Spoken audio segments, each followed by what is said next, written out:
प्रणाम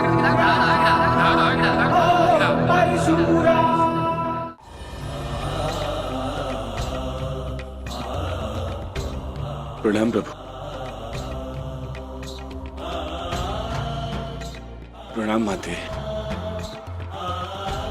मैं तुम्हारी भक्ति से प्रभावित हूं वत्स। इस दुर्गम कैलाश यात्रा को तुमने पूर्ण किया। यह अपने आप में एक तपस्या है। वरदान मांगो वत्स। प्रभु, मुझे मेरे गुरु ऋषि ऋचिक की गुरु दक्षिणा चुकानी है, जिसके लिए मुझे आपका आत्मलिंग चाहिए। किंतु परशुराम, महादेव ने अपना आत्मलिंग लंकेश रावण को दे दिया है।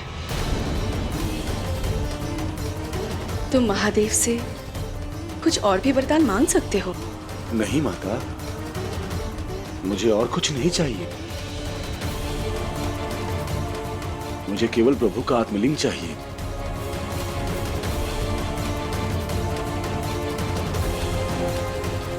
आत्मलिंग तुम्हें अवश्य मिलेगा वत्स। चलो, तुम हट करते हो तो बता ही देता हूँ। ये महादेव का आत्मलिंग है, जिसे मैंने बड़ी कठिनाइयों से प्राप्त किया है, वो भी अपने प्रतिद्वंदी को पराजित करके। ओ, फिर तो अवश्य ही ये दिव्य होगा। क्या मैं इसे देख सकता हूँ? ये कोई वस्तु या खिलौना नहीं जो तुम इसे छू लो। कोई बात नहीं, अब कुछ ही समय में तुम स्वयं ही इसे मुझे पकड़ने के लिए कहोगे लंकेश। मुझे खेद है कि मैं महादेव का आत्मलिंग किसी को छूने नहीं दे सकता, इसलिए दोबारा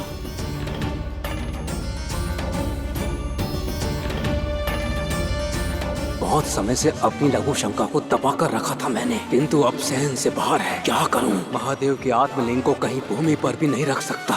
महोदय, अब तो मुझे पूर्ण संदेह हो गया है कि आपको शारीरिक पीड़ा है। आप चाहे तो मुझे बता सकते हैं।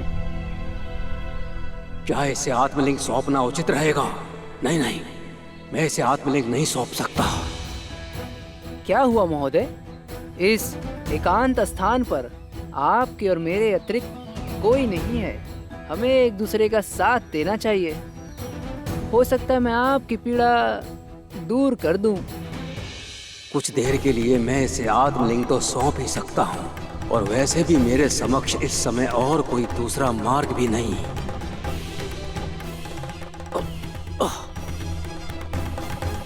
उचित है। क्या तुम कुछ देर के लिए इस आत्मलिंग को पकड़ सकते हो? हाँ हाँ, लेकिन क्या हुआ महोदय? तीव्र लघु शंका आई है। लो, पकड़ो इसे। किंतु मैं इसे लेकर यहाँ से पलायन कर गया तो? मुझे ज्ञात है कि तुम यहाँ से कहीं नहीं जाओगे, क्योंकि तुम्हें लंका जाने के लिए मेरी आवश्यकता होगी। सत्य कहा आपने, किंतु मेरी एक शर्त है। मुझे स्वीकार है। मेरे 3 बार पुकारने के पश्चात आप नहीं आए तो मैं यहाँ से चला जाऊंगा। जाओगे तो लंका ही ना, मैं तुम्हें वहाँ से पकड़ लूंगा। अब विलंब ना करो, अति शीघ्र ही इसे पकड़ो। मुझे लघु शंका आई है।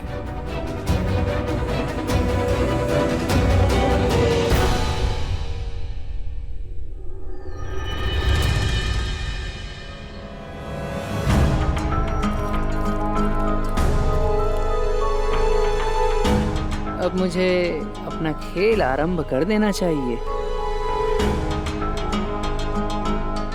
अरे ओ महोदय, तनिक शीघ्र कीजिए।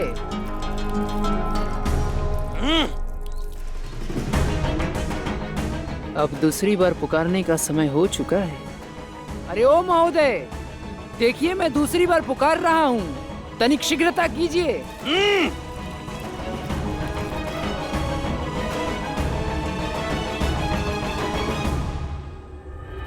मेरी लघु शंका समाप्त क्यों नहीं हो रही है?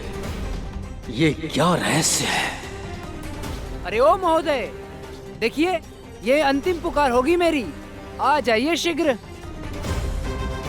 अवश्य ही मेरे साथ कुछ षड्यंत्र हुआ है, अन्यथा मेरी लघु शंका अब तक समाप्त हो जानी चाहिए थी।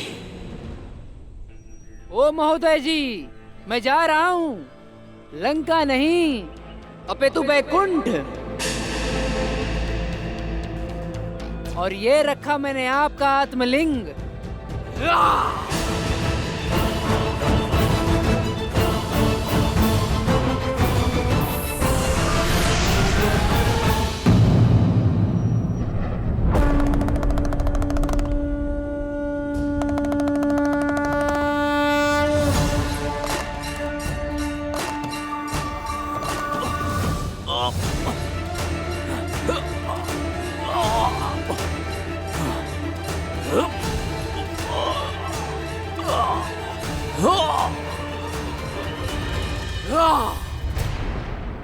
ये कैसे हो सकता है कि मैंने नारायण के छल को पहचाना नहीं और अब ये आत्मलिंग यहां से हिल भी नहीं सकता।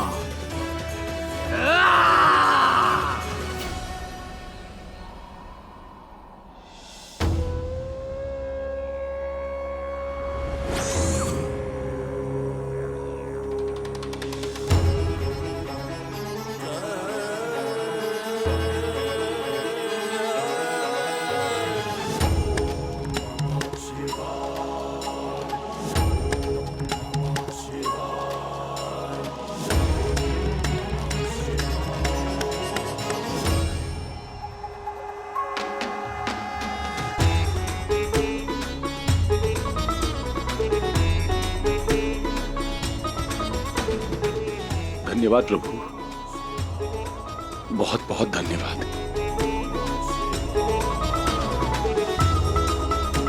प्रणाम प्रभु। प्रणाम माते। कल्याण हो पुत्र। हर हर महादेव, हर हर महादेव।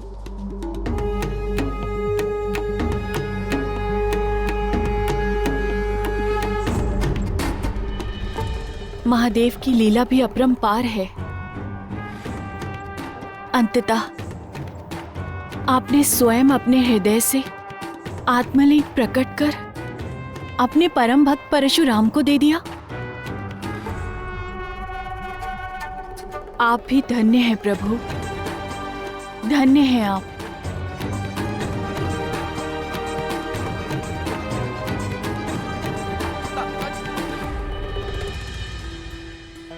गुरुदेव,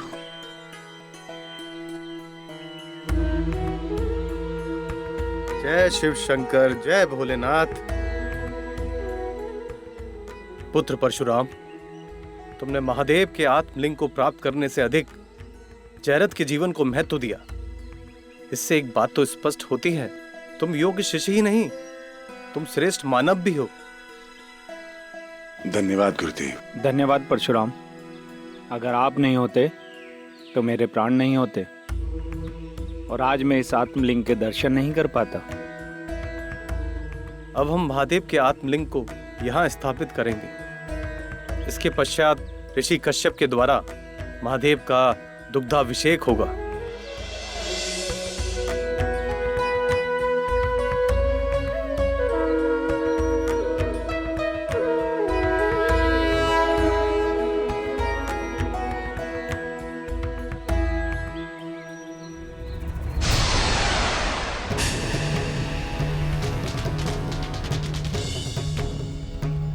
घोर आश्चर्य, महादेव का आत्मलिंग अपने स्थान से हट गया। ऐसे कैसे हो सकता है? कहीं हमसे कोई त्रुटि तो नहीं हुई? कदाचित प्रभु महादेव की कोई इच्छा है जिसे हम समझ नहीं रहे हैं। प्रभु कृपया मुझे बताएं कि आपके इस आत्मलिंग की पूजा अर्चना किस प्रकार करें आपके भक्त, जिससे उन्हें सुफल शीघ्र प्राप्त हो सके। हमारी पूजा अत्यंत ही साधारण है वत्स। हम तो मात्र बेलपत्र और जलाभिषेक से ही संतुष्ट हो जाते हैं। किंतु इस आत्मलिंग के साथ ये एक विशेष बात है कि इसे एकाकी मत छोड़ना। प्रभु महादेव ने कहा था कि उनके इस आत्मलिंग को एकाकी नहीं छोड़ना है, और महादेव के साथ वास करती हैं माता गौरी।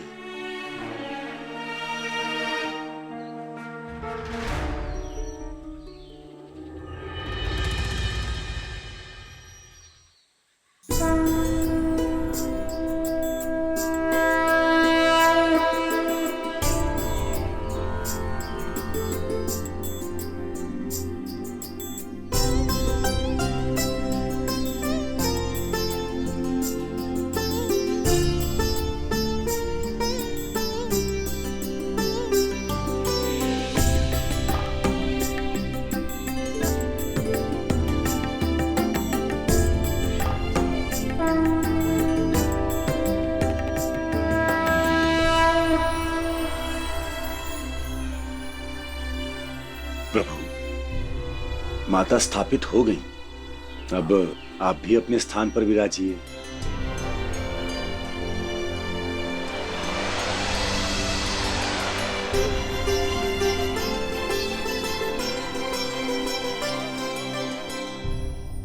जय शिव शंभू, जय भोलेनाथ, जय भोलेनाथ, जय भोलेनाथ, जय शिव शंभू।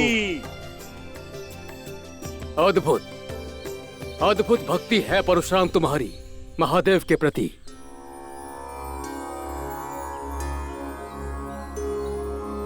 प्रणाम ऋषिवर। कल्याण।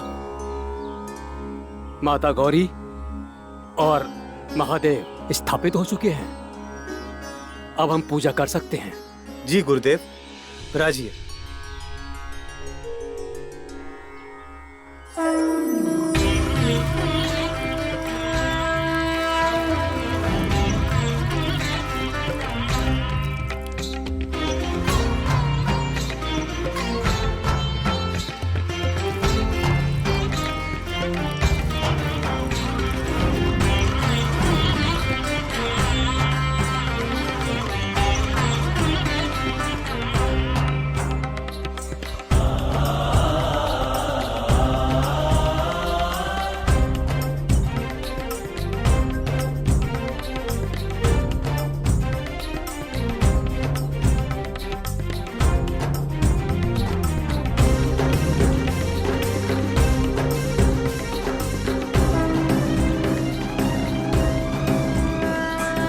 मैं तुमसे अति प्रसन्न हूँ परशुराम, इसलिए मैं चाहता हूँ अब तुम ब्रह्म विद्या भी प्राप्त करो।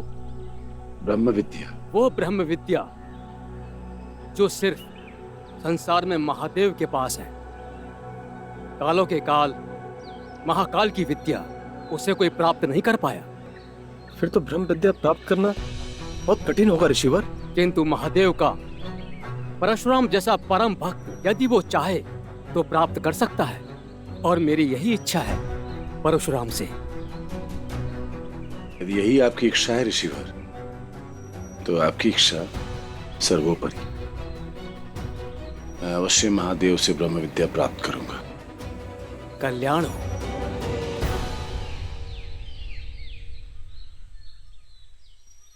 आपकी हर इच्छा का सम्मान करते हुए हम भिन्न भिन्न प्रकार के वेशभूषा को धारण कर लेते हैं देवी। देखिए, आज पूना कर लिया, अब कहिए आप क्या करवाना चाहती हैं हमसे? इस भूलोक में हर प्रेमी अपनी प्रेमिका के लिए कुछ ना कुछ कार्य करता है, इसीलिए आज मेरी इच्छा है कि आप मेरे लिए कुछ ऐसा कार्य करिए जो मुझे आपका सदा स्मरण करवाता रहे।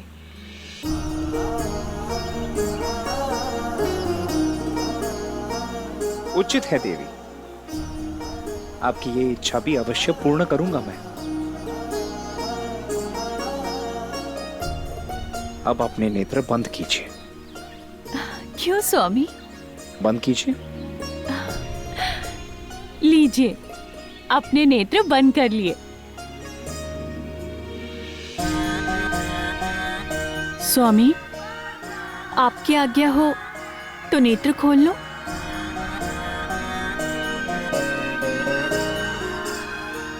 स्वामी, स्वामी कहाँ चले गए?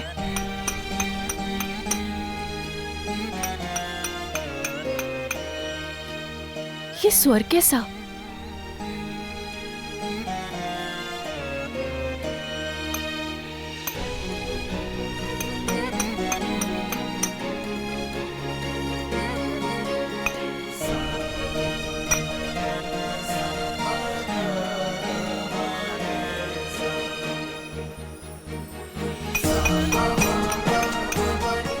ये तो मेरे ही पाषाण की मूर्ति है स्वामी। हाँ देवी,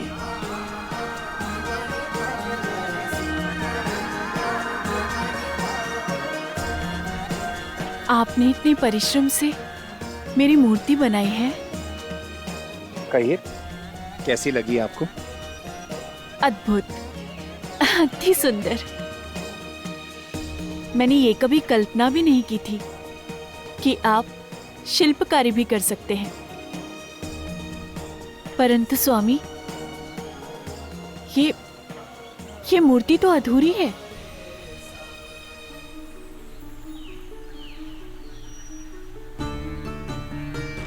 वो कैसे देवी? मैं कब आपके बिना पूर्ण होती हूँ स्वामी। इसीलिए मेरी मूर्ति के साथ साथ आपकी मूर्ति भी तो होनी चाहिए। किंतु मेरी कल्पना में मैं आपको सभी बंधनों से मुक्त रखकर इस मूर्ति का निर्माण किया है देवी। ये मेरी ओर से आपके लिए एक अनुपम उपहार है देवी। ये अनुपम उपहार मुझे सदा स्मरण रहेगा स्वामी, और आपके इस कठिन परिश्रम का फल मुझ पे सदैव ऋण रहेगा।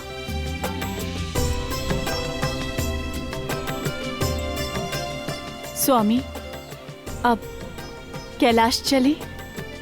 जैसी आपकी इच्छा देवी।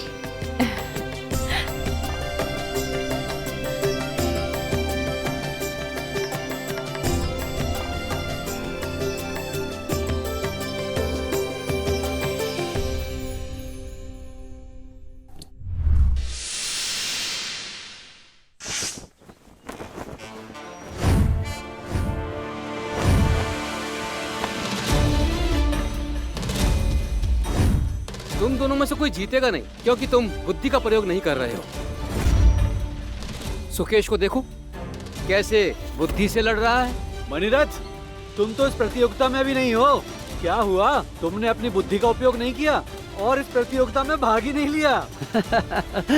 किंतु मित्र, प्रतियोगिता का परीक्षण करना भी बुद्धि का काम है। चलो चलो लड़ो।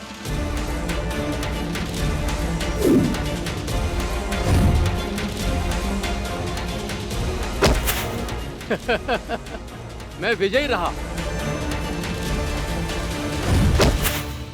अभी प्रतियोगिता पूर्ण नहीं हुई मित्र, चलो आओ।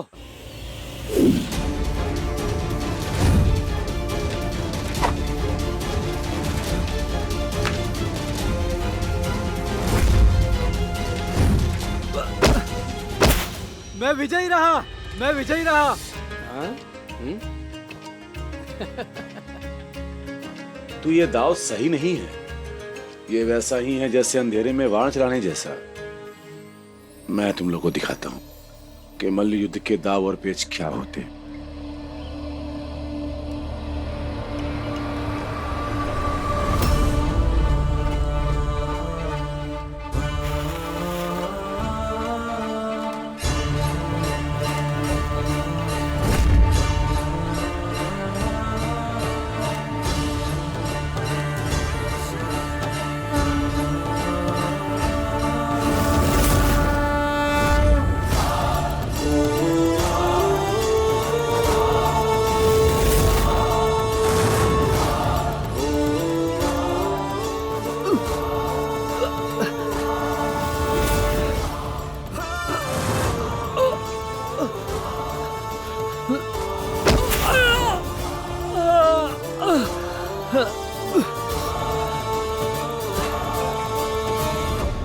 देखा तुमने ये अभी? किंतु गुरुदेव, हम में तो इतनी शक्ति नहीं है कि हम ऐसे किसी को गिरा दें। खाओ, सेहत बनाओ, परिश्रम करो। जी गुरुदेव। वैसे भी कुछ समय तक तुम सबको अपना ध्यान स्वयं रखना है, वो क्यों गुरुदेव? क्योंकि मैं कुछ समय के लिए आश्रम के बाहर जा रहा हूं। कहाँ गुरुदेव? अपने गुरुदेव महादेव की घोर तपस्या करने। महादेव का घोर तप? वो किस लिए गुरुदेव? ब्रह्म विद्या अर्जित करने के लिए। किंतु आपके पास तो पहले से इतनी सारी विद्याएं हैं, क्या आपको और भी विद्या की आवश्यकता है गुरुदेव? ब्रह्मदत्त, विद्या तो असीमित है इस संसार में। जितना प्राप्त कर सको उतना प्राप्त करो। गुरुदेव, क्या ऐसा नहीं हो सकता कि इस संसार की समस्त विद्या एक ही ग्रंथ में समाहित हो जाए? हाँ, और शीघ्रता से उसे पढ़ ले और सारी विद्याओं का ज्ञान उसे प्राप्त हो जाए। एक बार किसी ने प्रयास तो किया था, परंतु उसका परिणाम विपरीत निकला। क्या परिणाम निकला गुरुदेव? बहुत समय पूर्व की एक बात है। एक राजा हुआ करता था जिसका नाम था धर्मपाल। वो राजा राजा होने के कारण नहीं, परंतु अपनी मूर्खता के कारण प्रसिद्ध था। इसीलिए हर समय अपने साथ वो दो विद्वानों को लेकर चलता था। अच्छा, तो आप दोनों विद्वान हमें ये बताइए जी। कि कौन सा पहाड़ टूटता है? अरे बोलिए बोलिए। महाराज, पहाड़ कहाँ टूटता है? वो अपनी जगह पर तो रहता है। क्यों, संकट का पहाड़ नहीं टूटता है? अरे आप ही तो कह रहे थे कि आपके एक मित्र पे संकट का पहाड़ टूट पड़ा है। अच्छा दूसरे विद्वान, आप बताइए कि हमें धूप क्यों लगती है? धूप? महाराज, सूर्य निकलता है तो धूप लगती है। नहीं, हम वन में घूम रहे हैं इसीलिए हमें धूप लगती है, महल में नहीं लगती है। क्या हुआ महाराज? क्या हुआ? पहले ये बताओ, किसके काटने की क्या सजा होती है? महाराज, आजीवन कारागार। नहीं महाराज, सूली। तो फिर इस चींटी को पकड़ो और तत्काल सूली पर चढ़ा दो। चींटी? महाराज,